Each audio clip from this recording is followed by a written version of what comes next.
দ্বিতীয়বারের মতো মুগ্ধ হলাম ধনিয়া পাতার ফলন দেখে।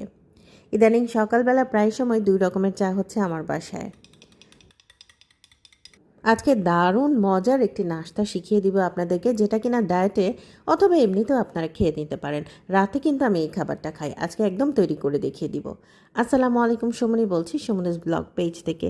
কাছেও দূরে দেশ এবং দেশের বাইরে যেখান থেকে আমার ভিডিওটি এই মুহূর্তে দেখছেন, আপনাদের সবাইকে জানাই অসংখ্য অসংখ্য ধন্যবাদ। আসলে আমার এই ছোট্ট বাগানের ছোট্ট বারান্দার ধনিয়া পাতার ফলন এবার দ্বিতীয়বারের মতো হয়েছে। এর আগেও হয়েছে, তবে এত হয়নি, এবার একটু বেশি হয়েছে। তবে শুধু ধনিয়া পাতা না, আমার এটা হচ্ছে সামনের বারান্দার পেছনের বারান্দা আমি প্রায়ই দেখাতাম। মিষ্টি কুমড়া গাছ, বাটার নাট, তারপর কাঁচা মরিচ, পুদিনা, মানে হাতের কাছে যেগুলো পাওয়া যায় যেন রান্না করার সময়, সেগুলো আমি লাগিয়েছিলাম।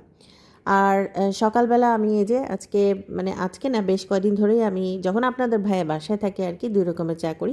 আপনাদের ভাই সকালে নাস্তার পর একটু চাটা খায়, দুধ চাটা আমিও কিন্তু খেতাম।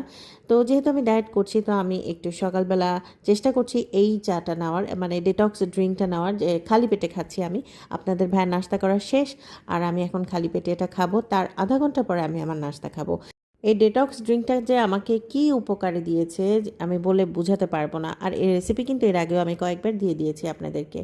সকাল থেকে একেবারে এক লাফে বিকেলের পড়ন্ত রোদে আপনাদেরকে নিয়ে এলাম আমার রাতের খাবারে। মানে আজকে রাতের খাবারটা আমি বানিয়ে নিচ্ছি কিভাবে সেটা দেখুন ভালো করে।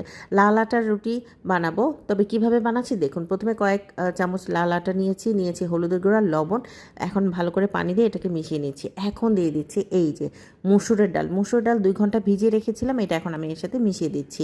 এখন তাওয়া গরম করে এটা ভালো করে এর মধ্যে ছড়িয়ে দিব। কোনো তেল ব্রাশ করতে হবে না, তবে ননস্টিক ফ্রাই প্যানে করলে কিন্তু ভালো হয়। আর এই যে এখন আমি দিয়ে দিচ্ছি পেঁয়াজ, কাঁচামরিচ আর গাছের ধনেপাতা। কাঁচামরিচও আমার গাছের। এর উপরে সুন্দর করে ছড়িয়ে ঢাকনা দিয়ে ঢেকে দিলাম। আপনারা চাইলে গোলানোর সময়ও দিতে পারেন। এই চটাই পিঠাটা কিন্তু আমি দইয়ের চাটনি দিয়ে খাই। আসুন দেখি এই চাটনিটা কীভাবে বানাই। খুবই সহজ। হাতে বানানো দই আমি নিয়ে নিলাম, টক দই, আর দিয়ে দিয়েছি কাঁচা জিরা। কাঁচা জিরাটা এরকম হাত দিয়ে ডলে দিয়ে দিবেন। আর দিয়ে দিবেন এই যে লাল মরিচের গুঁড়া, দিয়ে দিলাম একটু গোলমরিচের গুঁড়া, আর একটু বিট লবণও দিয়ে দিয়েছি। এই চটাই পিঠা দিয়ে এই দইয়ের মিশ্রণটা খেতে যে কি মজা লাগে, একেবারে অন্যরকম। এটা চাইলে আপনারা বিকালবেলা খেতে পারেন, মিড মর্নিংয়ে খেতে পারেন। তবে মিড মর্নিংয়ে না খেয়ে বিকালবেলা খেলে ভালো, অথবা যারা আমার মতো ডায়েট করছেন রাতের খাবার হিসেবে খেতে পারেন। আবার দুপুরেও কিন্তু রাখা যায়। দুপুরে অনেকে চিন্তা করেন যে ভাত না খেয়ে কি খাওয়া যায়, তখন কিন্তু এই খাবারটা খাওয়া যায়।